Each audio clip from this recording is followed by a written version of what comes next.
Comparezo ante vostedes para darlles conta dunha decisión que acabo de adoptar. Onte mesmo recibín unha notificación do Tribunal Superior de Xustiza de Galicia que me comunica a miña condición de investigado nun proceso xudicial. Trátase dunha situación que ocorreu na miña esfera estritamente personal e que non quero baixo ningún concepto que poida afectar á Xunta de Galicia ou ás institucións autonómicas. Por iso veño de comunicarlle ao presidente da Xunta a miña dimisión como conselleiro do Mar. Son absolutamente inocente da denuncia que se formula contra min e quero centrar todas as miñas forzas en defenderme onde corresponde, que é no ámbito xudicial. Levo 30 anos en política, onde comecei desde a base. E nunca vivín un momento tan duro como este, porque sei da miña inocencia.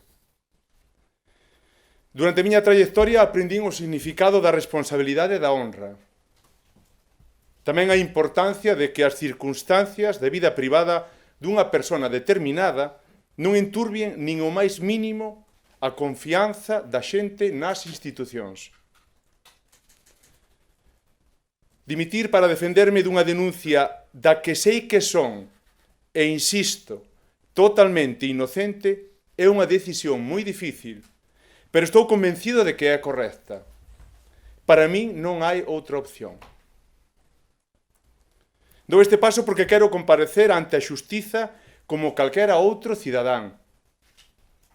Renuncio á miña condición de aforado, para que non supoña ningunha diferencia a nivel de procedemento xudicial, nin tampouco poida utilizarse para proxectar ningún tipo de sombra sobre a miña inocencia. Trátase dun caso que aconteceu no ámbito privado e que debe resolverse no ámbito xudicial. Confío en que o proceso se resolva o máis rápido posible e que poida reincorporarme á miña vida política canto antes.